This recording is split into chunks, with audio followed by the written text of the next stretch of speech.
mind. Take it easy, take it easy.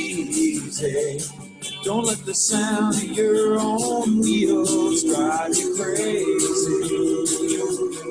Lighten up while you still can. Don't even try to understand. Just find a place to make your stand. Take it easy. Well, I'm standing on a corner in Winslow, Arizona. Such a fine sight to see. It's a girl, my lord, in a flatbed Ford, slowing down to take a look at me. Come on, baby, don't say nay. I gotta know. ¿Qué tal? ¿Cómo están? Buenas noches, buenos días, buenas madrugadas a todos ustedes. Placer saludarlos en este domingo 29 de noviembre. Híjole, penúltimo día, el penúltimo mes del año. Se fue el 2020. Y ojalá todo el mundo dice, ojalá y se vaya, pues ojalá y se vaya ya, pero ojalá el 2021 sea un poquito diferente. Un placer saludarlos con este domingo de muy buen día para platicar de pelota. De eso vamos a estar charlando con ustedes. Me da mucho gusto saludar al señor Edmond de Estrellas de Querétaro. Edmond, ¿cómo estás? Buenas noches. Hola, José Carlos, buenas noches. Qué gusto saludarte, para ti, a todos sus amigos, a JJ. Un placer poder regresar como casi todos los domingos aquí a platicar de pelota y como dices, pues ya prácticamente en la recta final, ¿no? Claros en la antesala para concluir este 2020. Sí, muchos dicen que se vaya, que ya llegue el nuevo. Sí que se vaya 2020, pero que se lleve todo lo malo, porque también dejó cosas buenas finalmente, o está dejando cosas buenas, aprendizajes y demás, pero sí que se lleve lo malo y que podamos tener un 2021 mucho mejor que este año. Y también saludo en Ciudad de México con mucho gusto mi compañero amigo, el maestro JJ Sánchez. Juan José, ¿cómo estás? Buenas noches. ¿Qué tal, José Carlos? Buenas noches, gusto en saludarlos. Pues sí, hay que platicar un poco de pelota de la Liga Mexicana del Pacífico, que ya terminó su primera vuelta, para que nos encaminemos hacia la segunda parte. Pues hasta ahorita la verdad, en la parte del COVID ha sido bastante generosa con la liga, a pesar de que hubo una suspensión en algún momento, pero pues se esperaban mucho más casos, pero afortunadamente las medidas de seguridad han sido las correctas. Bueno, antes de empezar el programa, déjenme decir algo. Somos un programa eminentemente beisbolero, platicamos de pelota, platicamos de todos giros de pelota, sea Grandes Ligas, Japón, el Caribe, etcétera.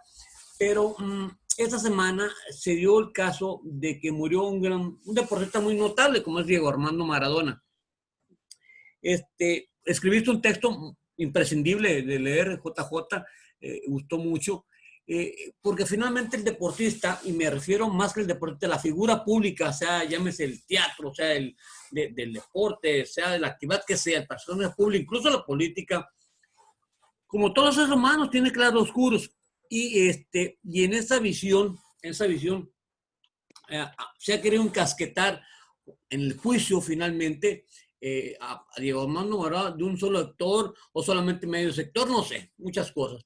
Pero por otro lado también convive la creencia de que en el caso específico de Argentina hubo un uso político con la muerte de Maradona. A ver, ¿cuál es tu impresión? Porque finalmente es un personaje de la actividad deportiva, algo que nos atañe. Fue un golpe duro, sí, pero el personaje de Maradona como que tiene diversos matices donde a veces pesa para algunos lo negativo que lo positivo. No sé, ¿cómo la ves tú, Edmond? Sí, me parece que es un personaje del deporte en principio, como dices, en ese sentido pues vale la pena poder platicar sobre él, sobre lo que representó, lo que representa, inclusive me parece que no va a concluir su historia a partir de su ausencia de este mundo terrenal, sino que lo que él deja ya para Argentina en general y para Nápoles, para la ciudad de Nápoles, allá en Italia también, parece que es bastante importante y que sí requiere irse un poquito más al fondo, ¿no? Es decir, resulta tan superficial decir fue el mejor del mundo como decir las drogas lo acabaron, ¿no? Finalmente, como todo ser humano tuvo sus defectos y sus virtudes, la primera parte de su vida es la deportiva, los 15 años, prácticamente del 77 al 90, 91, pues es la parte fuerte que se le recuerda y donde tuvo estos efectos importantes, ¿no? Ese juego contra Inglaterra en el 86, quizá más que la final, ese juego contra Inglaterra en el 86, que para los argentinos significa mucho más que simplemente ganar 2-1 o pasar a la semifinal. O sea, ese duelo, la verdad es que sí tendría que entenderse distinto, incluyendo el gol con la mano y que hoy muchos dicen, es que es la trampa y todo. Sí, deportivamente hablando fue una trampa, fue una chapuza y demás, pero para lo que vivía Argentina con Inglaterra, tiene otro contexto y otras condiciones y otra forma de explicarse y de analizarse ese juego, ¿no? O sea, decir simplemente fue una trampa, sí, es así dentro de un rectángulo, en cualquier juego, el que me digan, cualquier otro de los juegos que hayamos visto en la historia. Pero ese en particular, después de lo que había ocurrido en 82, en que previo al Mundial empieza la guerra de las Malvinas y entonces la selección de Argentina va allá a intentar defender su título y se encuentra con todas estas condiciones en que obviamente pues la prioridad no era lo deportivo, sino toda la condición de guerra que estaban viviendo. Y después lo que termina siendo, pues sí es un juego distinto, en donde pues sí el deporte fue más allá, el juego de fútbol fue más allá. Y lo mismo me parece que ocurre con Nápoles, donde fue el rey, logró poner a los sureños de Italia a la par de las grandes ciudades de aquel país, de Milán, de Roma, de Turín, etcétera, que es algo que en Italia siempre ha ocurrido, la discriminación hacia el sur por parte de todas estas regiones norteñas, ¿no? Y Maradona con su equipo llevó a Nápoles más allá de simplemente ganar un título, ¿no? Los puso en el mapa, por llamarlo de alguna manera. Lo que vino después también creo, yo tengo una opinión muy particular, quizá hasta irresponsable, pero puedo expresar públicamente, es la primera vez que lo voy a hacer.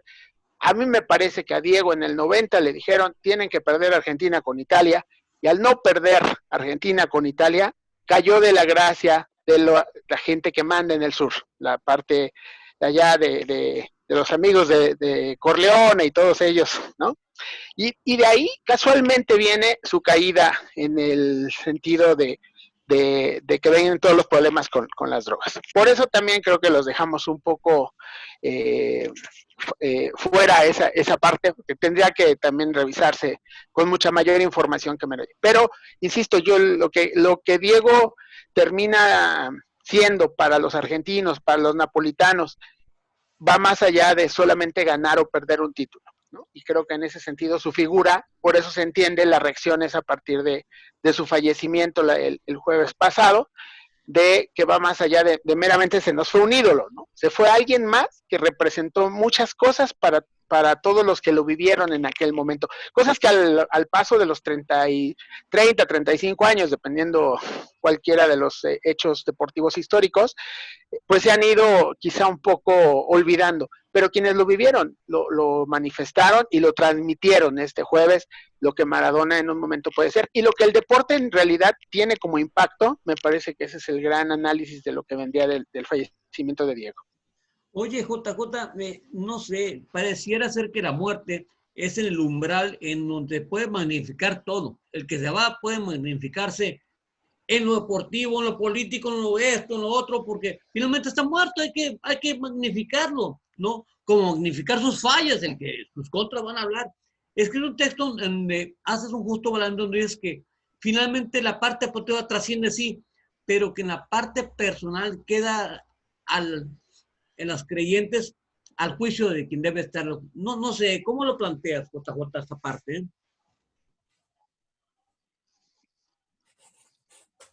Pues yo creo que el gran problema de este personaje es fuera de la cancha, ¿no? Fuera del terreno de juego futbolístico, pues ahí es donde pues hay muchos problemas, ¿no? Siempre una persona muy polémica, una persona que va más allá de las reglas, una persona que fue traicionada, una persona yo creo que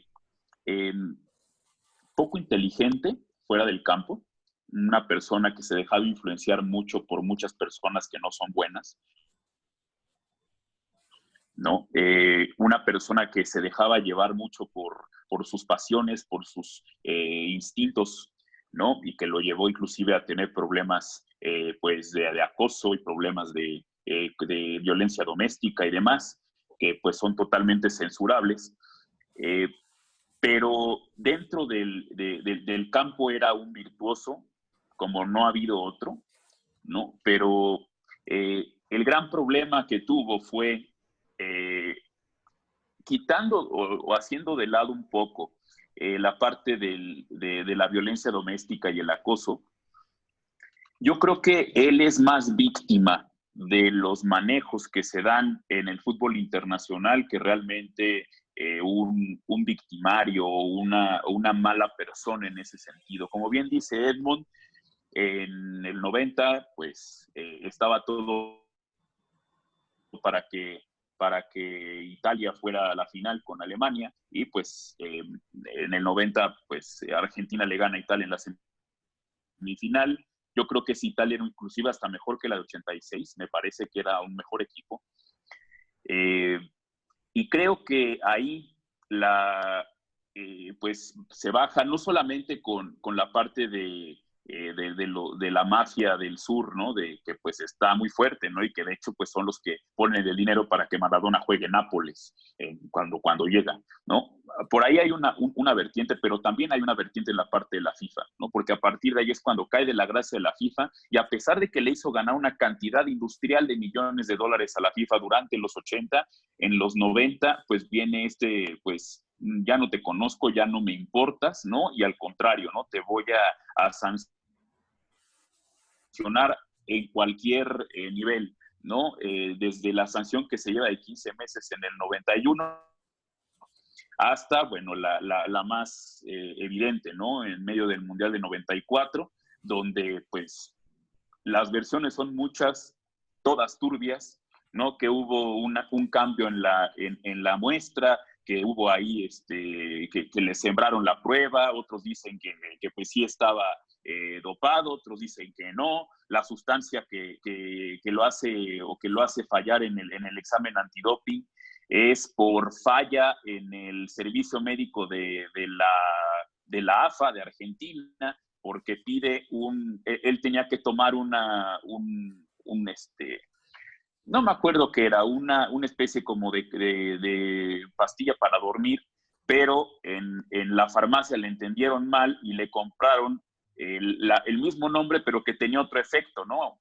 Por ejemplo, el paracetamol, que es para que no te duermas en la mañana, ¿no? Y que tiene una dosis de cafeína, ¿no? Así tenía este medicamento que tenía efedrina, y que era como, digamos, una variante pequeña, ¿no? del medicamento que él debía tomar y que estaba prescrito y que estaba recetado y que la FIFA sabía que lo iba a tomar.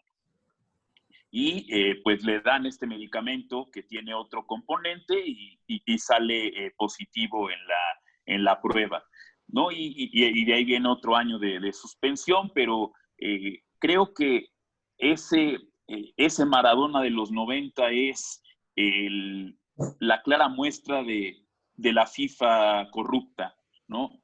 Mientras nos sirvas, bienvenido seas, ¿no? Y te hacemos promoción y eres lo máximo. Pero cuando no nos sirves, te conviertes en nuestro enemigo y te vamos a destruir como sea y haciendo todo para destrozarte tu carrera. No creo que fue lo que pasó con Diego Maradona. Y como les decía, me parece que un tipo poco brillante fuera del campo, ¿no? Muy, muy influenciable por muchas cosas y pues era muy sencillo que cayera en vicios, en excesos, pero eso, todo esa parte fuera del terreno de juego lo hace el gran ídolo, porque el ídolo tiene que ser así, el ídolo tiene que ser un dios en el campo, pero tiene que ser un hombre fuera del campo o una mujer fuera del campo, ¿no? Es decir, este componente que tienen los héroes de ser mitad dioses y mitad humanos, se cumple perfectamente con Diego Maradona. Y no solo con él, ¿no? En México, por ejemplo, tenemos la figura del Púas Olivares, ¿no? Es exactamente lo mismo, un virtuoso en el ring, pero fuera del ring una persona totalmente entregada a los vicios, al placer, a las malas compañías, pero eso es lo que lo hace ídolo, porque el gran jugador, por ejemplo, un Hugo Sánchez, un Messi, un Cristiano Ronaldo, que son jugadores virtuosísimos, inclusive hasta más virtuosos que el propio Diego Maradona en algunos casos, ¿no? Como el caso de Lionel Messi, es probable que sea más virtuoso que él, pero son tan perfectos que no tienen esta dosis de pueblo que necesita todo ídolo para poder llegar a ese nivel, ¿no? Y Maradona lo tuvo, ¿no? Maradona en el campo era algo que nadie podía llegar a ser como él, pero fuera del campo era igual que el que maneja un taxi, que el que maneja un camión, que el que recoge la basura, con los mismos vicios, con los mismos problemas, era alguien del pueblo, ¿no? Y eso me parece que lo pone en un nivel superior, pues a tal grado que Argentina, con todo y la epidemia que vivimos, pues fue a despedirlo con más de 3, 4 millones de personas a la calle, ¿no? Si no hubiera existido pandemia, seguramente en Buenos Aires hubiera habido 15, 20 millones de personas fácilmente despidiéndolo, como nunca nadie ha despedido a un héroe deportivo. Yo creo que desde Ayrton Senna no había habido otro ídolo de esa magnitud que muriera, ¿no? Pero, pues, una persona sin lugar a duda de contrastes.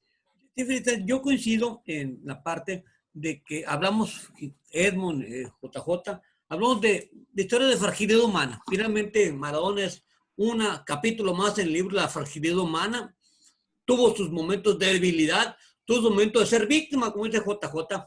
Y también yo creo que la muerte de Maradona alimenta malsanamente la disputa de quién ha sido el mejor, que se pelee, que si Messi, que si Maradona, que si Cristiano, todo eso lo alimenta malsanamente, porque finalmente Diego a lo mejor no fue el mejor del mundo, a lo mejor no pudo haber sido, pero fue un genio de la cancha. En México tenemos no nada más a Bolívar, tenemos otros casos de deportistas que han sido víctimas de la fragilidad humana. Julio César Chávez es un ejemplo clarísimo, clarísimo, y con el paso de los años trata de resarcir lo que no se puede resarcir, porque finalmente donde aterriza, donde hace su vida, hay historia de sobra de él. Cree el deportista en la fama, en la gloria, que nadie sabe nada y no se acuerda que las comunidades, a final de cuentas, aunque sea la Ciudad de México, aunque sea la India, somos pueblos chicos y todo se sabe. Finalmente, oye, sí, Edmund.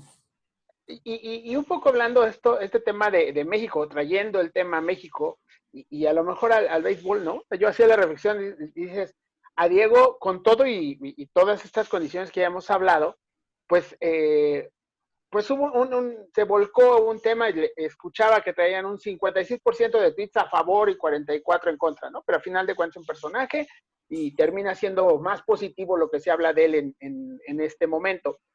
Y resulta que en México tenemos también ejemplos buenos, ¿no?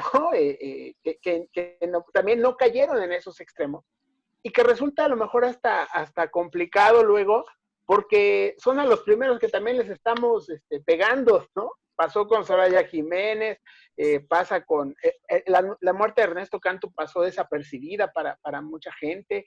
El caso de Fernando Valenzuela, ahora que lo designan Premio Nacional del Deporte en México por trayectoria, y todo el mundo dice, no, es que le tocaba a Julio Urías, y entonces de repente dices, como que nuestros comentarios, nuestros análisis, como aficionado, de repente se quedan muy cortitos, que de poca memoria y de poco reconocimiento a la trayectoria deportiva que puede tener un deportista mexicano, porque hacia el extranjero, digo, mucho de ese 44% que estuvo en contra de Diego es porque que dijeron Pelé es mejor, no entremos en ese punto, pero a final de cuentas es Pelé o Diego, ¿no?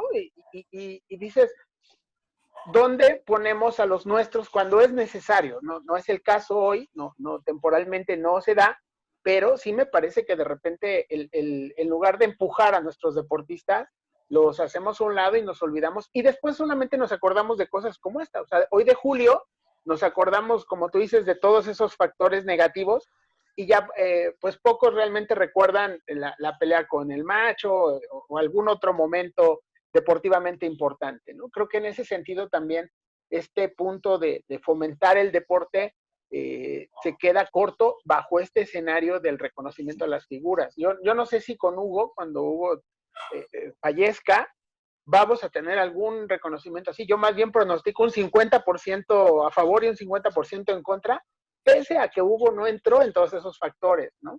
Pero la personalidad, y como a mucha gente de toda la vida le ha caído mal, pues en lugar de reconocer la trayectoria, los logros, se quedan con esa parte personal, ¿no? Y me parece que por ahí también, desde nosotros mismos, no empujamos al reconocimiento que los mexicanos debemos tener o que se han ganado ellos ante el mundo. Bueno, yo creo que esto en México deviene de muchos años. Entendemos que hay diferentes sociedades, diferentes contextos. Por ejemplo, yo Conde era un genio para el boxeo, pero sí, que era esto, que era aquello. Toluco López, que era muy borracho, y al ratón Macías le rezaban a la Virgen de Guadalupe, no sé. Hay muchos ejemplos, sobre los ejemplos. Pero yo creo que la muerte de un deportista profesional de la talla, por cierto, igual claro, yo creo que lo más desafortunado que vi a raíz de lo de Maradona fue una imagen que publicó la Liga Mexicana de Béisbol, en donde intercala en la figura junto a Diego Maradona a Espino. No, señores, no es así. Está lejos una cosa de la otra. Son universos diferentes. Ni paralelos son, ni paralelos. Desafortunado, muy desafortunado, porque finalmente da la impresión de que el único ídolo que hemos tenido en México de nivel del Maradona, pues es Héctor Espino. No, pues estamos, imagínense poner a Baby Ruth, a Maradona, junto a Héctor Espino, ni dónde, no hay comparación. Entiendo el sentido, pero también entiendo que esta es una sociedad en una época difícil. Maradona muere en una época muy controvertida, en una época muy contrastante, en donde 50-50 puede ser 60 en contra, 40 a favor o 30 en contra. Solamente los contemporáneos podemos citar correctamente. Los contemporáneos, ojo, contemporáneos, para citar un poquito, los estudiosos sobre todo, pero vuelvo al tema, yo creo que el tema es finalmente fragilidad humana, fragilidad en el que muere, pero fragilidad en el que hace el juicio. Yo creo que más que enjuiciar, hay que valorar y agradecer lo que dio, agradecer todo lo que dio en la cancha Maradona. Las intrigas, las esto, lo otro, ya eso sale de sobra. Yo creo que más que nada hay que agradecer lo que dio Maradona, porque finalmente representa la exaltación del espíritu humano hacia una actividad lúdica como esta, en donde nos dio tanto. Yo creo que ese sería un buen requiem por él. Descansa en paz, Diego Armando Maradona. Y ahí le dejamos porque no va a faltar. A ver, terminó la primera vuelta de la Liga Mexicana del Pacífico. ¿Qué pasó? ¿Cuál fue el saldo de esa primera vuelta? Pues pese a todo lo accidentado que terminó siendo con el parón de 11 días y demás por el tema de COVID, y que varios equipos continuaron presentando algunos contagios, sobre todo en el caso de los Yaquis de Ciudad Obregón. Pese a todo ello, los Yaquis lograron mantener el liderato de la primera vuelta, se quedaron con los 10 puntos, seguidos de los Naranjeros de Hermosillo, que quedaron en segundo lugar, Sultanes de Monterrey en tercero, ganando los 8 puntos que corresponden a esa posición. En cuarto, Tomateros de Culiacán, quinto, los Algodoneros de Guasave, en sexto, unos, me parece decepcionantes, Charros de Jalisco, séptimo, los Venados de Mazatlán, y en octavo, que sería el último puesto para la calificación, estarían los Águilas de Mexicali, que quedaron 8 juegos de los Yaquis de Ciudad Obregón. Todo ello pese a, insisto, este tema de que pues Obregón al final entró y sigue en un tobogán en este inicio de la segunda vuelta, pero bueno, logró sacar mucha de esa ventaja. Y en los dos últimos lugares, los Mayos de Navojoa, que quedaron en el 9º lugar, y hasta el final, los Cañeros de los Mochis, con una terrible racha de 14 juegos perdidos que le costó la cabeza a Víctor el Flamingo Bojorquez, ¿no? Y pues finalmente, tanto el equipo verde como la tribu de Navojoa van a tener que aplicarse muy fuertemente en la segunda vuelta para poder intentar calificar. No quiere decir que estén eliminados, el contrario, me parece que es el sistema en ese sentido es cuando se ve sus bondades en la parte de poder seguir compitiendo los equipos, pero pues sí tienen que mejorar mucho tanto los Cañeros como Navojoa para poder seguir, y la verdad es que Mochis pues continúa igual en este inicio de la segunda vuelta con 2 derrotas hasta el día de hoy, hasta antes de los juegos del día de hoy, a contrario de los Mayos de Navojoa, que sí empezaron ganando y ganaron la serie completa el día de hoy ante los Venados de Mazatlán. Y bueno, pues en ese sentido sí, también el comentar, ¿no?, sobre el tema de hace 8 días, donde los Yaquis de Ciudad Obregón tuvieron que perder el juego por forfeit prácticamente, porque no lograban completar el roster dados todos los enfermos de COVID que tenían, y también pues que han venido haciendo diversos cambios de 3, de 4 peloteros, y eso también ha significado un impacto, me parece, en el roster de los Yaquis y en el bajón de nivel que al momento tiene. Bueno, más que nada, más que platicar del final de primera vuelta, yo quería conducir el tema, JJ, al hecho de que en el nivel de espectáculo, en el nivel competitivo, está sucediendo un factor. Los clubes están jugando con menos jugadores extranjeros. Esto ha incidido en una baja en la calidad del espectáculo, ha incidido en que los equipos, poder predecir quién va a quedar se haga más difícil. No hay peloteros de realmente torneo, y están surgiendo peloteros, están incorporando jóvenes que jugaron la Liga Suprema, incluso peloteros de Liga Suprema, la que conduce nuestro amigo Jesús Álvarez Seido, peloteros de poco renombre, muchos novatos, etcétera, etcétera. Y yo preguntaría, ¿qué quedará después de esto? Porque finalmente en algunos juegos se ha visto marcadores inusuales en la Liga Mexicana del Pacífico, se ha visto, de veras, el final de primera vuelta fue de cosas atípicas, de realmente, de más bien parecían careadas, o sin ofender, pero eso que está haciendo ahorita la cascarita que está armando ahí los Diablos y Guerreros. Pero creo que finalmente es como algo pasa, no sé, habrá secuelas, JJ, dejará esto para el 2021, dejará alguna señal, tanto en Liga Mexicana, es decir, algunos equipos viendo, mira el modelo de Liga Mexicana del Pacífico, poco extranjero, muchachos novatos, baja nómina, como Liga Mexicana del Pacífico. ¿Crees que haya secuelas de esta situación?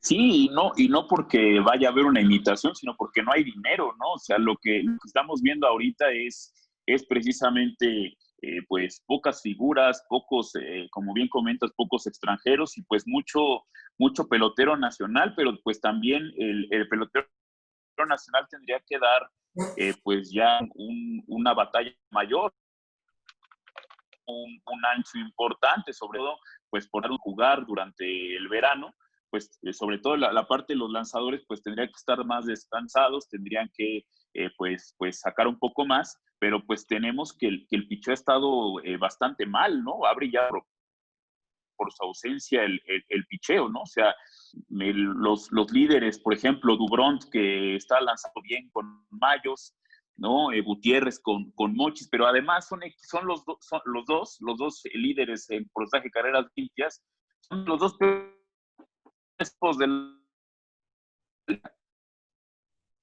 ¿no? Entonces nos habla que hay ganas, y yo creo que sí, la parte pues del talento ha venido a la baja, ¿no? Quién sabe si el próximo año pueda recuperarse esto, porque pues también la gente está acostumbrada a cierta calidad de espectáculo que este año pues no han tenido por esta falta de jugadores realmente trascendentes, ¿no? En los equipos. Y también creo que pues los propios jugadores, creo que también hay pues nombres que deberían dar más, ¿no? Como un Alonso Harris, como un Jafet Amador, como un, no sé, como Efren Navarro, etcétera, veteranos que tendrían que tener muchos mejores números, y pues ahorita los tenemos, sí, por arriba de los 300, pero poco poder, ¿no? Muy poco poder, ¿no? Durante el curso de la temporada, ¿no? O sea, ahorita el líder de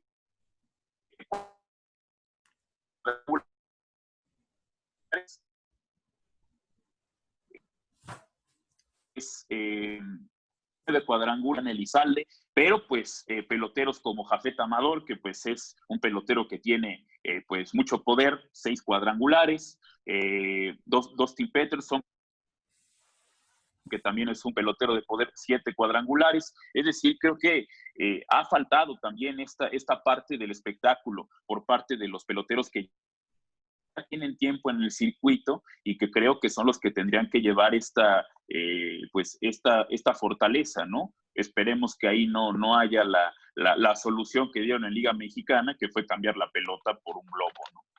Oye, Edmond, siguiendo un poco lo que dice JJ, el pelotero mexicano como que está quedando de ver, como que incluso el extranjero está quedando de ver, como si la opción fuera el mexicoamericano, es decir, regresamos otra vez al tema de que el mexicoamericano como aportante de esa dosis de espectáculo que hace falta. No sé si parezca una media desesperada, pero finalmente viendo la sombra de lo que pasa, lo que sucede, como que el pelotero mexicoamericano, que de alguna manera ha sido factor para en algo incrementar el nivel de espectáculo en Liga Mexicana, también en Liga Mexicana del Pacífico podría hacerlo, si es que hubiera más apertura en los clubes de ediciones de liga del mexicoamericano. ¿Es el pelotero mexicoamericano el factor que incrementa, que ayuda a hacer subir, a que crezca el valor competitivo? ¿O simplemente es una tara de decir, no, el jugador americano no, ¿para qué mexicoamericano? Porque si tenemos muchos jóvenes que no tenemos de sobra, que no tenemos jugadores mexicanos de sobra, hay que decirlo. Es mentira quien diga que el desarrollo, ¿cuál? En México, ¿cuál? Simplemente. Sí, yo creo que esta parte del desarrollo es importante. O sea, sí de repente pareciera que entonces tu espectáculo está basado en el mexicoamericano y en el extranjero, ¿no? Un poco en este mismo planteamiento que cita JJ, y me parece que es bastante correcto, y en algunos o en varios extranjeros, ¿no? Hoy vemos la lista de los primeros pitchers que en porcentaje de carreras limpias: Félix Dubrón, Santiago Gutiérrez, Eduardo Vera, que es una sorpresa, me refiero de los jóvenes, Edgar Torres, pero luego vienen nombres ya muy conocidos, como Luis Iván Rodríguez, Javier Solano, Juan Pablo Oramas, Edgar González, David Reyes, Orlando Lara y Manny Barrera. Es decir, no vemos nombres nuevos, ¿no? Parte del desarrollo del pelotero nacional se está quedando y cada vez hay más evidencias de dónde está haciendo falta trabajarlo o dónde no se refleja esto que está ocurriendo. O sea, de repente si volteas, yo creo que pueden encontrarse fórmulas, ¿no? Sí hay mexicoamericanos que indudablemente vienen y te dan una perspectiva diferente. También en ese sentido el manejarlos, cuándo sí son y cuándo no, ¿verdad?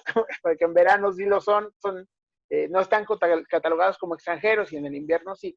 Pero más allá de eso, yo creería que el foco debe estar hacia este desarrollo de jugadores jóvenes, ¿no? Yo, cuando me preguntabas hace unas semanas sobre el torneo de la Copa Juntos por México, decía, bueno, pues es que es el cuarto, quinto año que hay esfuerzos invernales con jóvenes en la Ciudad de México, con la organización Guerreros Diablos Rojos. Sin embargo, yo sigo sin ver los resultados de esos procesos.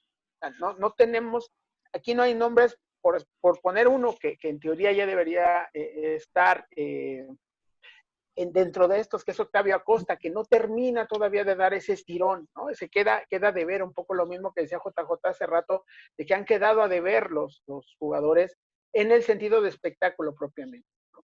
Hay otros que por diversas razones, por lesiones, por lo que sea, no terminan por dar ese brinco ya total a ser el gran estelar.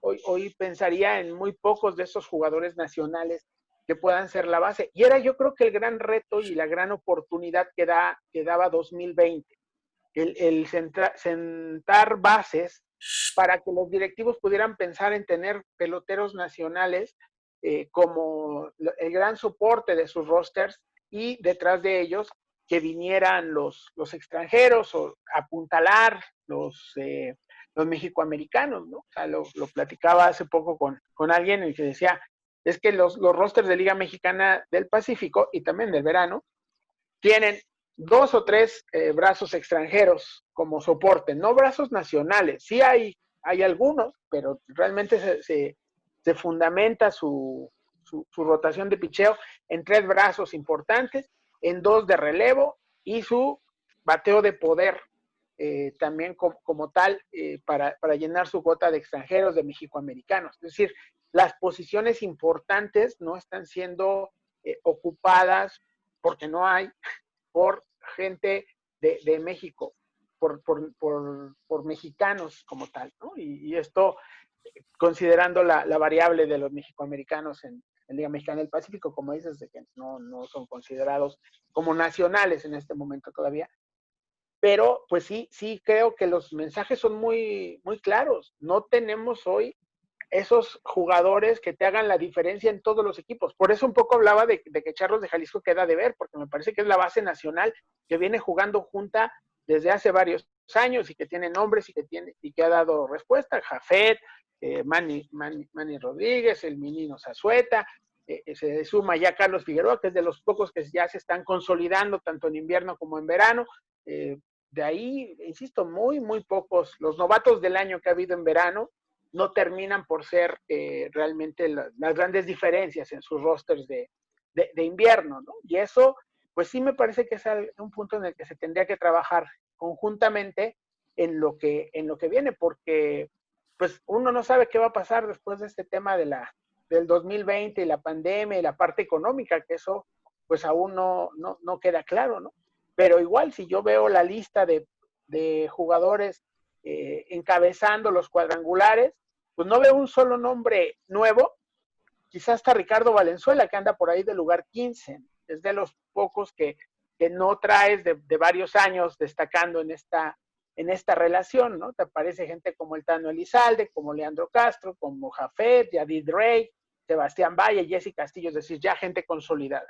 Pero falta ese desarrollo de jugadores, porque también es cierto, todos estos nombres que estamos hablando, pues más temprano que tarde van a estar también ya en un proceso de salida de su momento estelar, ¿no? Entonces tienes que trabajarle para que el béisbol mexicano en general no empiece a batallar ahora, no solo con un tema de exportación, sino de nutrir el producto interno.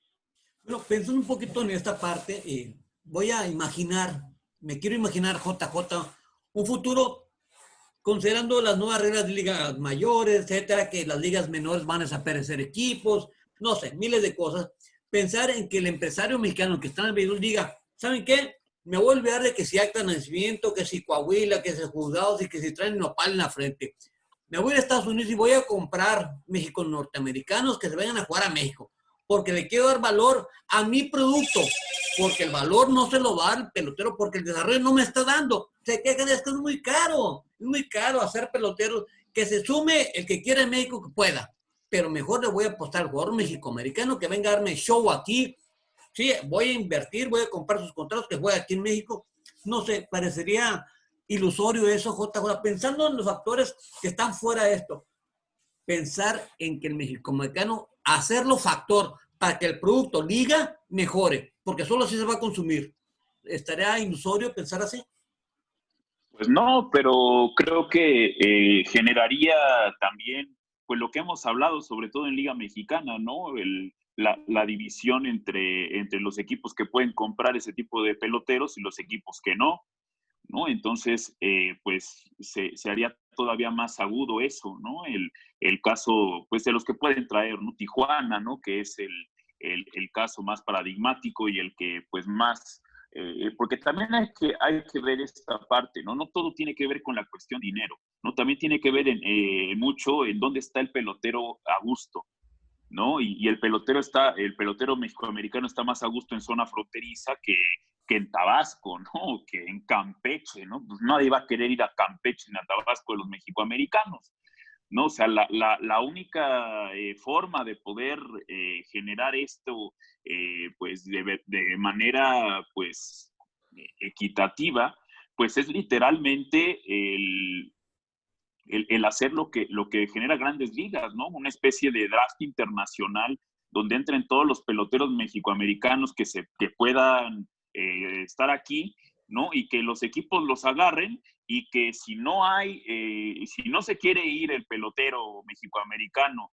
a Yucatán porque le queda muy lejos de la frontera, pues nadie lo contrata, ¿no? Y ni modo, él pierde, ¿no? Él pierde porque no le van a pagar, ¿no? Pero si vamos a hablar de que todos los equipos de manera de cartera libre van a empezar a contratar, pues va a una liga o un roster inclusive de nivel triple A en la frontera, ¿no? Y todos los demás en clase A o clase rookie, ¿no? Porque, pues digo, yo creo que los peloteros que pueden contratar los equipos que están en el sur, pues no van a llegar nunca a ni siquiera ser competitivos con él. Tienen que pensar que van a importar esos jugadores, pero sí es indispensable que se importen estos jugadores, porque como bien dices, son los que están promoviendo el espectáculo, ¿no? Tenemos una sequía ya profunda de muchos años de producir peloteros en México. Todo lo que se ha producido,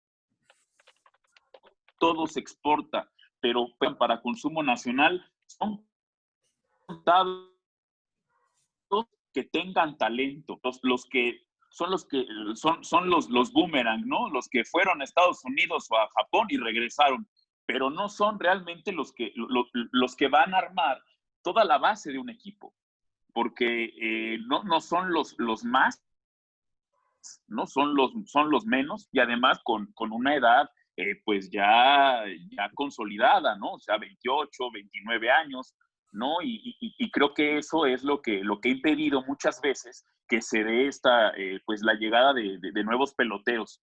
Entonces yo creo que sí se tiene que abrir a los mexicoamericanos, pero con asegúnes, insisto, con una idea de draft para que todos puedan participar en esta adquisición de peloteros mexicoamericanos, porque si no, se va a hacer todavía más aguda la diferencia entre el sur y el norte.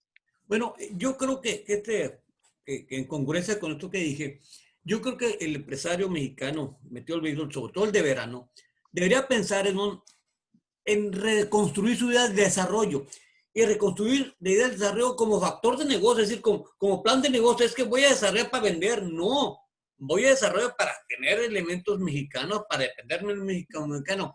Y en ese tenor, quizás, tal vez, no sé, la Liga Mexicana debe pensar muy bien, desde ahorita ya, qué hacer con la Academia del Carmen. Con la Academia del Carmen. Insisto, la Academia del Carmen, que yo sepa, no ha sido más que servir como guarida para los clubes que quieren esconder a alguien y lo esconden. Para luego decir, es que fulano de tal estuvo en la academia. No es cierto, se fue como una paleta a 2 cuadras y ya resulta que ya es miembro de la academia. No sabemos quiénes son los instructores porque realmente la academia dicen que cuesta mucho, que es un gasto, que no es tanto. En lugar de decir, pensar, ok, ahorita que es el sexenio del béisbol, entre comillas, voy a hacer que el gobierno me compre la academia, que lo haga centro de alto rendimiento, que funja como centro de rendimiento, que ellos se encarguen de tener entrenadores, que ellos se hagan cargo.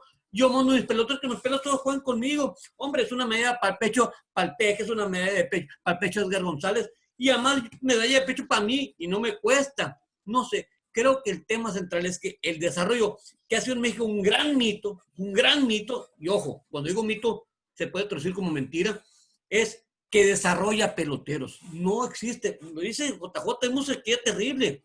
Y los que salen son no garbanzos de libras, son garbanzos de kilogramo. Así, de ese nivel. Entonces, creo que en ese sentido deberían pensar la Liga Mexicana qué hacer ya, pero ya, con la Academia de Nuevo León. Y que sigan teniendo los clubes academias, los tiene Tijuana, tiene Yucatán, tiene Diablos y Guerreros, y dejar que cada quien cerrarse con sus uñas.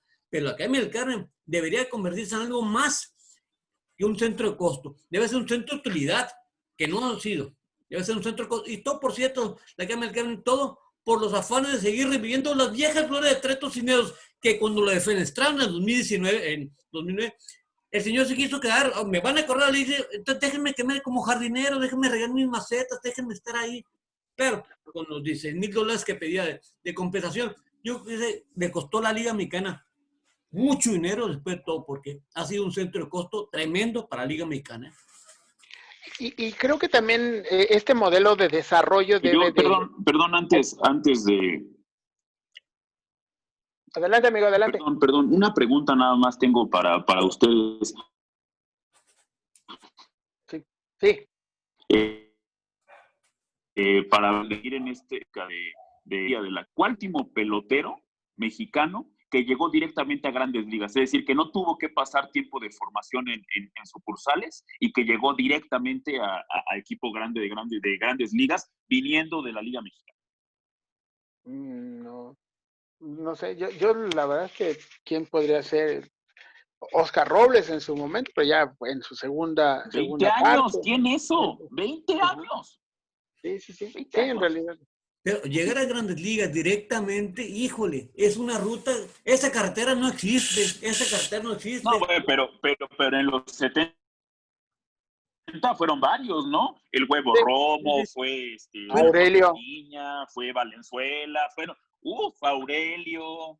El caso de Que Cristian me Villanueva, digas, el ¿no? Que me digas, caso de Cristian llegaron Villanueva, el caso directo. de Cristian Villanueva fue directamente de Liga Mexicana a sucursales, ¿no?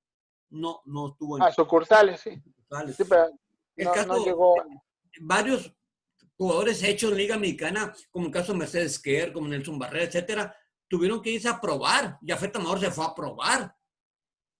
Pero Sí, carretera directa, Liga Mexicana, Grandes Ligas, que yo sepa, ni tomada está la caseta de esa carretera. Vinicio, ¿No? Vinicio pasó algún tiempo, igual que Vinicio Armando llegó a los Reynoso. Bravos directamente. Sí, junto con Reynoso, ¿no? En Bueno, su el mejor en su momento. época, Pancho Campos, fue nomás a probarse. Nomás fue a Sí, probarse. igual que Chito Ríos, por ejemplo. O sea, ¿no? Dos de los brazos épicos en México no tuvieron no les alcanzó, pues, para llegar allá, por lo que Y sea. también Pancho Córdoba y Ricky Ricón sí llegaron directo, pero porque había convenio de trabajo con Diablos Rojos, es decir, Diablos Rojos era sucursal de Piratas, ¿no? O Sí, sea, sí, ahí llegó. vamos, por eso fue que directamente lo subieron, ¿no? Pero, y Bueno, el caso de Esteban Loaiza también es igual, gracias al convenio. Loaiza de Sensi. Pero que a lo mejor se vale, ¿no? Tenerlo así, porque hoy, por ejemplo, creo que el modelo como tal te lleva a decir, ya salieron de la academia y ya están listos. Y no es cierto, no pueden estar listos, es una condición natural humana, ¿no? O sea, no puedes llegar de ser el novato a ser el subgerente de la compañía, ¿no? O sea, no puedes, no es cierto. El proceso tiene que llevar clase A, clase AA, clase AAA, y entonces ya subes al equipo donde también tienes que picarle piedra para que entonces ya puedas demostrar y ese proceso te lleve tanto física como mentalmente a la madurez, ¿no? De poder estar siendo parte del espectáculo, ¿no? En realidad son muy pocos los casos. Y también el gran problema, creo, es que no hay un disfrute de estos peloteros de los que llegan a Grandes Ligas, no hay un disfrute en Liga Mexicana.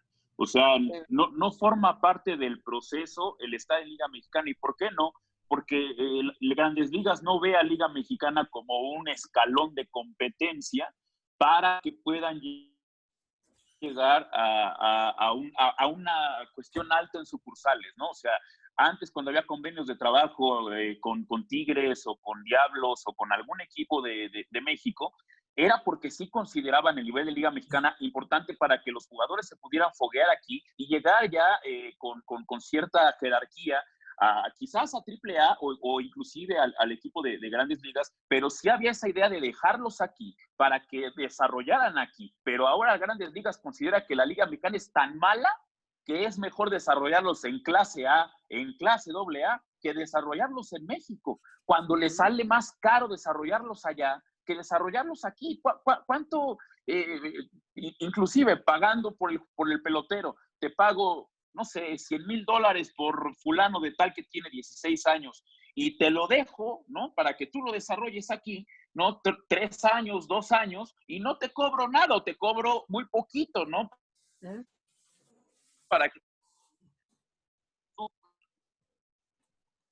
puedas tener algo con eso, lo mandas ya preparado, ya fogueado, me lo mandas para que yo lo pueda utilizar ya en niveles importantes, pero ni eso considera la liga, como antes sí creía Grandes Ligas que México podía ser un muy buen lugar para desarrollar peloteros baratos y que llegaran con buen nivel a Grandes Ligas. Bueno, hay una cuestión aquí. Resulta que dentro de las versiones que se dan de la depresión de ligas, de equipos de ligas menores, es que desaparecían básicamente las clases A, las clases bajas desaparecían en ligas menores, que es un golpazo para la Liga Mexicana porque finalmente el grueso de sus pocas exportaciones son para esto. La mayoría de los muchachos que se exportan son mandarlos a las ligas de novatos o clase A. no hay más, no se exporta. Y por otro lado, es una afrenta, por llamarlo de una manera, contra el viejo esquema que prevaleció muchos años en la Liga Mexicana, que más era una distorsión tremenda del mercado, era una aberración. Resulta que yo vendía a Juan Pérez, lo vendía a Estados Unidos, sin desarrollarlo yo, simplemente yo lo vendía, fírmame, oye, yo no, tú fírmame, lo mando. Pagaba a Estados Unidos miles de dólares. Y resulta que después de 5 años ya no servía el muchacho, no le servía el equipo de Grandes Ligas, y decía el equipo de México, si regresa el pelotero, es mío porque yo lo vendí. O sea, es mío, sin gastar un solo centavo en su desarrollo, me lo regresan formado y que juegue conmigo. Yo creo que esas son partes, vuelvo al tema, Edmond, de que es una falta de visión de las cosas, es decir, de encasquetarse, de querer casarse con un modelo de negocio que ya no prevalece, que no puede prevalecer, porque es injusto para el pelotero, para el club de Grandes Ligas y esencialmente para el club de Liga Mexicana, por más ventajas se pueda tener, ¿no? Sí, para el aficionado, ¿no? Para el producto como tal. O sea, yo sí creo que coincido con lo que han expresado ambos y que nos lleva a tener que replantear el modelo de desarrollo en México. El modelo de creación de peloteros en México, ¿no? Es decir, ¿qué ocurre con los chavos? Y un poco elucubrando o pensando, ¿no? El caso de los hermanos Urías. Luis se fue directo a Estados Unidos y Ramón se quedó en México, jugando con Diablos Rojos un par de temporadas. Y llegaron prácticamente al mismo tiempo, pero el sazonamiento, la inversión que tuvieron con Luis Urías en el caso de los Padres de San Diego, pues fue diferente, porque llegó inclusive con una etiqueta de que iba a no fallar y llegó con mucha expectativa alrededor. Después han pasado... Pero era prospecto 2. Era prospecto 2. ¿no?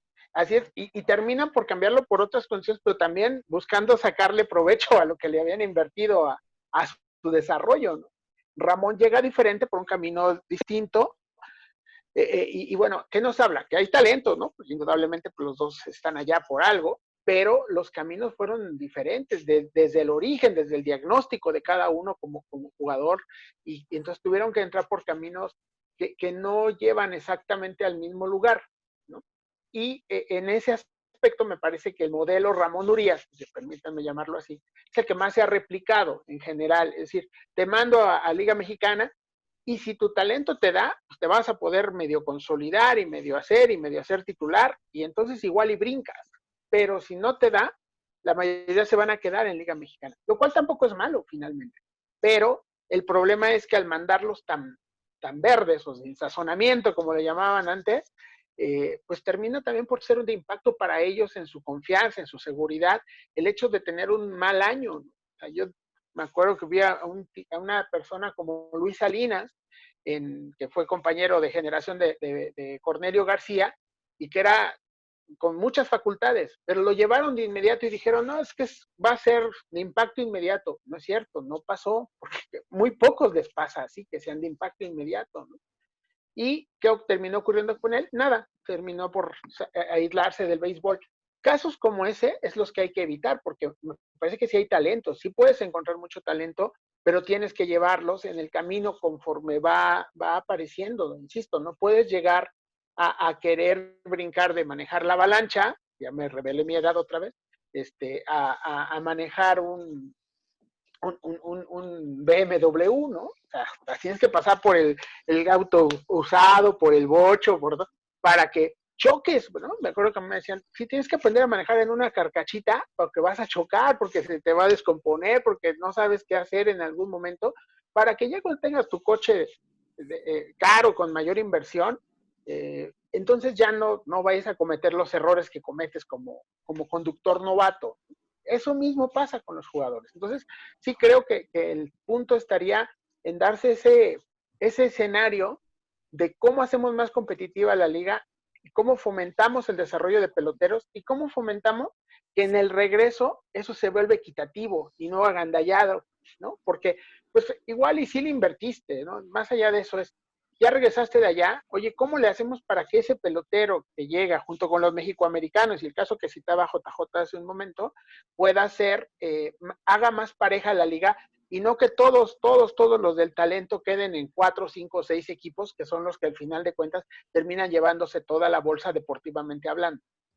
Sí, ahora sobran ejemplos de esos famosos derechos de retorno que además se ha prostituido de una manera tremenda. Es que lo cambiamos por los derechos de retorno de fulano de tal, lo cambiamos por los derechos de retorno, por los derechos de retorno de un pelotero que ni chicha ni limona. Acuérdense, cuando Benjamín Gil regresó a Liga Mexicana, no quería jugar con el equipo que le dijeran que lo haya vendido, porque nunca jugó con ningún equipo.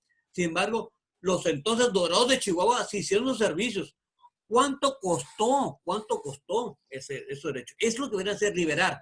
Es decir, quitar el principio de monopolio que tiene Liga Mexicana para exportación, dejar que el talento surja. Y por otro lado, JJ, quizás, tal vez, a la Liga Mexicana le ha faltado... O el caso del Mosco Arredondo, ¿no? Sí, sí, que al final ya... por ejemplo... Que hasta lo congelaron un año. Lo congelaron, sí, porque no quería jugar con el equipo que le habían dicho que jugara. Por eso Grandes Ligas ahora dice el contrato que quieren firmar. Si va el pelotero mexicano que llega a Estados Unidos, cuando venga va a tener que sometió un draft. Así lo dice Grandes Ligas, sometió un draft. En el equipo que le toque en el draft, con eso va a jugar. No con el equipo que lo vendió. Eso es, porque resulta que si el muchacho vuelve a lucir, ¿quién lo va a vender? El mismo equipo lo vendió. Voy a vender 2 veces al mismo pelotero. Híjole, eso apenas Roberto Mansur. Eso apenas en la mente de Roberto. Déjenme decirles algo. JJ es, a lo mejor Liga Mexicana, el mismo mexicano, le ha olvidado fijarse un poco más en las ligas regionales, ligas locales, y por otro lado, esencialmente en ligas pequeñas. Como que ha faltado darle seguimiento a muchachos que pueden surgir, que pueden salir y no darles el seguimiento. Y en lugar de ir a esperar a que les caigan, o mandar una serie a la jauría de scout, eso es muy bueno. Y evitar en lo posible casos como el del Caballito Heredia. Recordemos que porque hubo corrupción de los lados, tanto en Estados Unidos como en México. No cabe duda. Lo vendió el Águila Veracruz sin jamás ponerse en uniforme en el Águila Veracruz. Sin conocer el malecón de Veracruz, lo conocía apenas en postales. Y lo único que conoció a Veracruz cuando le pagaron el boleto bien para que afuera. Y el club de Águila lo vendió en $3 millones. ¿Y saben cuánto invirtió en su desarrollo? 0. Esas cosas se deben evitar y se debe evitar la voz de ya. Si no, no hay ni credibilidad aquí ni credibilidad en Estados Unidos, que es el comprador. Y además, un elemento más. ¿De dónde el vendedor pone el precio? O sea, ¿de dónde va a poner precios con los que están pagando? Te voy a vender a fulano de tal. Dice, oye, pero no, te voy a vender $1,000. Y 75% para aquellas cosas ya legales, pero los clubes inflaban los precios terriblemente. Resulta que a un prospecto de clase novato que iba a jugar en Dominicana, lo vendían en miles y miles de dólares. Y dice el club de Estados Unidos, oye, ya no, ya se acabó. Ahora vas a entrar bajo otro régimen. Yo creo que ha faltado esa visión para detectar al pelotero, primero, y segundo, no solamente cotizarlo, sino evidentemente apoyar la carrera y decir, ojalá y regrese. Si regresa, ojalá. Si no, que se quede, qué bueno. Pero el club mexicano yo creo que esencialmente perdió la visión de alentar al pelotero JJ, de alentar de carrera al pelotero por alentar, en área de alentar su ingreso económico, ¿no? Pues, como bien comentas, es que el problema ha sido en lo que se cree que es el modelo de negocio, ¿no? O sea, si siguen creyendo que el negocio es vender peloteros a Estados Unidos, pues van a tratar de sacar literalmente la nómina de 1 o 2 años con la venta de un pelotero, y así no debe ser, ¿no? O sea, ¿cuánto le habrá redituado los 3 millones que pagaron por Heredia?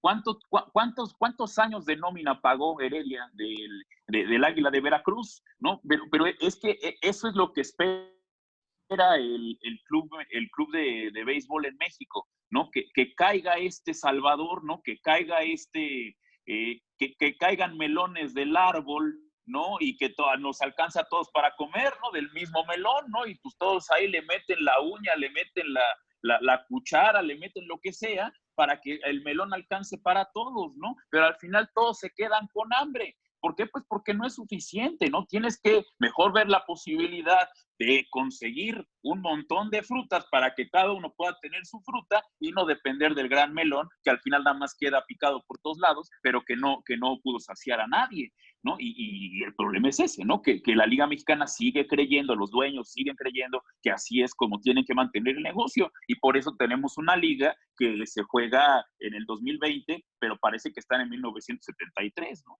Sí. Oye, Edmond, ¿tú te puedes imaginar que ligas mayores jugaran sus torneos con solamente estadounidenses, que no aplicara a extranjeros, que fueran, o que dijera solamente haber 2 extranjeros por equipo, los 30 equipos o clubes, solamente 2 por equipo, 2 extranjeros? ¿Qué pasaría? ¿Cómo sería, cuál sería el resultado? Pues de entrada ahorita batallaría, ¿no? Porque al final de cuentas hay mucha gente que llega, mucho pelotero que llega de otros países, ¿no? Finalmente. Creo que tendrían que trabajar mucho en muchos aspectos, ¿no? No solo en el desarrollo como tal de jugadores, sino en el gusto del deporte como tal para la práctica de los chavos, ¿no? Que tendrías que apelar a temas nacionalistas y cosas de ese estilo para poder llevarlo a cabo. Aquí ese es otro tema, ¿no? Finalmente tienes que limitar la entrada de personal de otros países porque si no, no tienes cómo contenerlo, ¿no? Porque te volteas hacia allá para encontrar aparentemente más talento, ¿no? Creo que también ahí habría que revisarlo, pero sí no veo que el futuro del deporte en sí sea cerrarlo, más bien al contrario, tendría que abrirse o dejar o tenerla abierta la puerta, aunque la parte económica te pueda significar no voltear hacia allá, ¿no? Es decir, no contratar extranjeros por un tema de recursos propiamente. En ese sentido, eso podría darse, pero allá en Estados Unidos lo veo muy complicado por este mismo tema de que esa diversidad también a ellos les facilita la operación de la tarea, el poder estar en otros lados a un costo menor, digamos, ¿no? De lo que les implicaría ahorita competir contra los otros deportes y contra otros trabajos que pudieran tener los jóvenes norteamericanos en lugar de irse a jugar a Major League Baseball con todos los riesgos que implica, me refiero como carrera, de lesiones, de continuidad, el poco tiempo, aunque es atractivo, por supuesto, el pago de millones, ¿verdad? Pero sí resulta una decisión que no es tan sencilla para los jóvenes, sobre todo pensando en que previo a llegar al gran circo, pues tienen que aventarse un buen rato en las sucursales donde la vida no está tan sencilla. Oye, porque fíjate, JJ, hay un estudio donde dicen que paulatinamente con los años, más jugadores, más atletas, más deportistas de razas de color están prefiriendo otros deportes, caso específico el básquetbol, el básquetbol, el fútbol americano, y está disminuyendo la cantidad de jugadores afroamericanos en Estados Unidos. Y la medida de los extranjeros, de alguna manera, es una salvaguarda contra esa escasez de talento que puede ser otros deportes.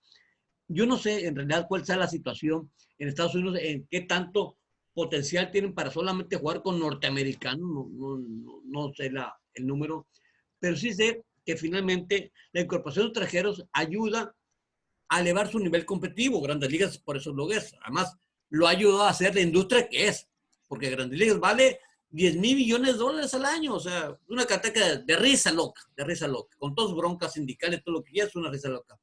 En México, sin embargo, hay una poca visión, muy chata visión, porque finalmente lo que a mí me da a entender es que, especialmente Liga Mexicana, no quiere verse como industria, se niega a verse como industria, más bien se debe ver a que la competencia es entre equipos y yo soy más equipo, tengo más dinero, yo hago lo que yo quiero.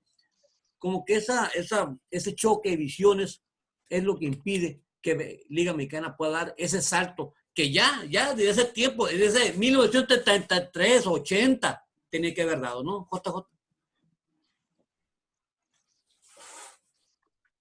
Sí, pero al final del día, entre cacicazgos como el de Alejo Peralta, entre pues gángsters, ¿no? Como algunos que han estado por ahí, ¿no? Y entre los dueños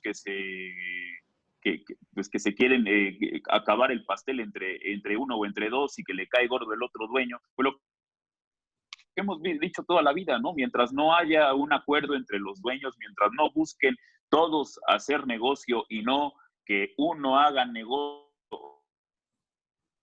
hagan negocio y todos los demás ir a largo plazo, ¿no? Todo lo quieren ver,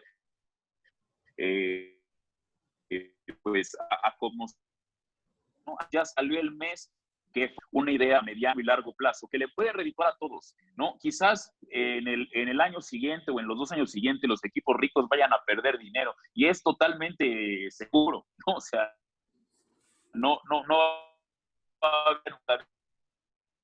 a haber, ¿no? El problema es ese, que no están dispuestos a perder en el corto plazo, ¿no? Sino prefieren seguir pues llevándose a las caiditas, ¿no?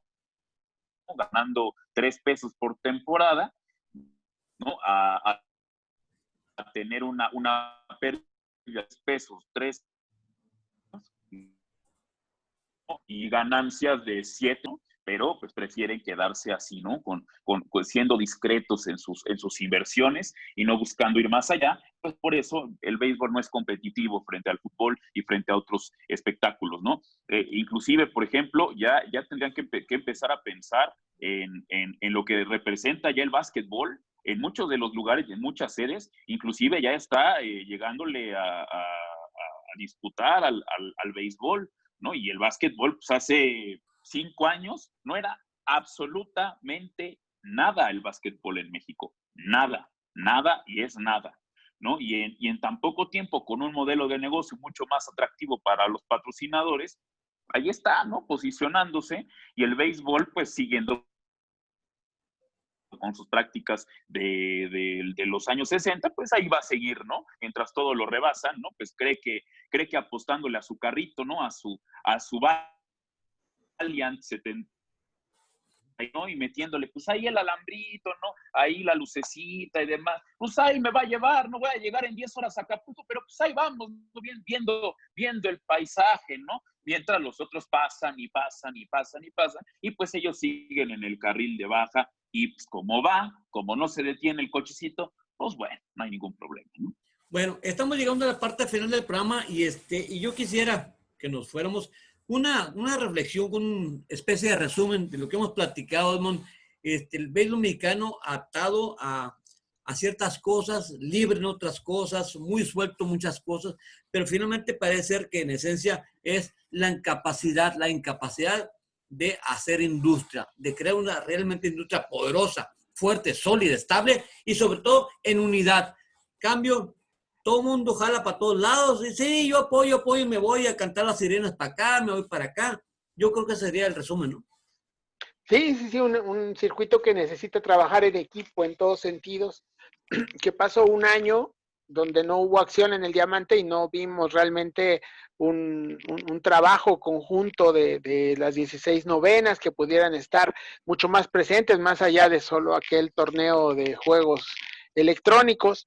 Y en ese sentido lo traemos a colación porque el tema del desarrollo, de la contratación de jugadores, el tema de fortalecer a las novenas que hoy por hoy todos sabemos que no son tan fuertes en el armado de sus equipos, más allá del dinero o no que tengan, y el potenciar, como lo han comentado ambos, la industria como tal, ¿no? Es decir, el hecho de buscar peloteros en las ligas infantiles no solo el objetivo es, pues ya encontré a 10 muchachitos que en 5 años van a estar en el equipo grande. No, también es fomentar la afición, ¿no? Y es fomentar que en esa liga infantil saben que los van a ir a ver porque están ahí los scouts de los equipos de la ciudad. El caso Veracruz es muy ejemplificador de las cosas, lo que nos platicaba aquí Paula Ríos hace unos programas, ¿no? Peloteros que fueron, se probaron y en el Águila les dijeron, no, para allá, ¿no? Y resulta que en otro lado los aprovechan y se los llevan. O sea, es increíble que el Águila de Veracruz no pueda tener, y hablo no solo de ahorita, sino de muchos años, una base de peloteros veracruzanos que pudieran estar siendo parte de su roster, ¿no? Sí tienen algunos, etcétera, se destacan, Santiago González, la Víbora Osorio, por ahí, pero realmente pensar en la proporción de lo que pudiera producir Veracruz con relación a lo que tiene un equipo, ya no hablemos de 5 que han tenido o más, pues me parece que el caso más claro de lo que se debe de trabajar, porque lo mismo podría pasar en Ciudad de México y buscar jugadores, como dicen ustedes, en las ligas infantiles, que cuando compiten a nivel nacional, las ligas infantiles y juveniles de la capital son competitivas con relación a otros estados. Después, ¿qué ocurre? Pues esos muchachos se van a otro lado, se los consume la sociedad futbolera, si quieren, o se van, no están ni en el parque de pelota, pues, ¿no? Se alejan del béisbol una vez que ya no lo practican. Entonces, pues, ¿cómo le hacemos para que esos chavos puedan ser, no solamente, insisto, jugadores, sino también potenciales ganchos de aficionados nuevos y que vayas renovando? Entonces, sí, la liga tendría que pensar, la liga y el béisbol mexicano en general, en cómo hacer las asociaciones suficientes, y aquí involucramos a ProBase y a la federación y todo lo demás, para poder impulsar el deporte como tal. Eso sí sería un gran empuje. Por un lado, lo que ya hemos hablado del deporte como una alternativa de vida que permita a los chavos irse por otro camino y no por otros senderos que no son los mejores o los más recomendables, pero también, ya pensando en el negocio, pues tener ahí una beta que puedas empezar a aprovechar, explotar y salir de este anclaje de 1973 del que bien hablaba JJ, para llegar a algo nuevo donde el béisbol te resulte atractivo, practicarlo, verlo y consumirlo. Bueno, me faltó preguntarle a Paula Arrias si es que piensa que dentro de 10 años el equipo del Águila Veracruz va a tener a Humberto Sosa como catcher a los 60 años de edad, los 70 años de edad, porque parece ser que no hay otra opción más que Humberto Sosa de catcher, y no sé, en fin. JJ, el saldo de esta plática, ¿cuál sería para ti? Pues si viviera Mini Miñoso, pues a lo mejor tendría oportunidad de jugar con alguna novena de México, ¿no? O sea, el modelo de negocio está agotado, tiene años agotado, pero parece que no quieren dar cuenta los dueños.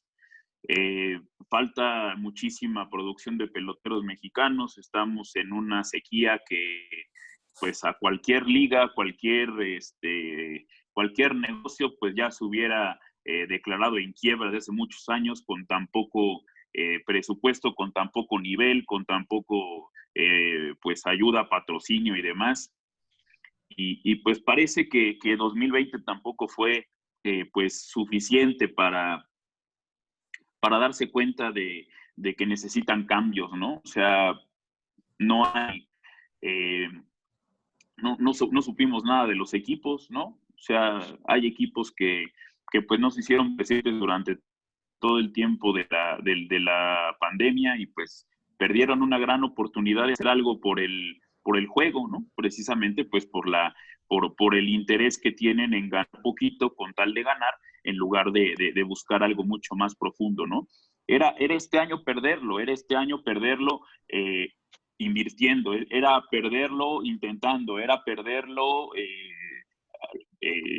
era morir luchando. Era perderlo ganando, ¿no? Este año, era perderlo prefirieron, pues sí, pero prefirieron perderlo, ¿no? Y no invertir, ¿no? Y morirse poco a poco de hambre y morirse poco a poco de que le está sangrando la pierna, en lugar de irse con todo de frente y a ver, pues a lo mejor nos toca un golpe en la cabeza y nos morimos, pero a lo mejor y de topes tiramos la pared, ¿no?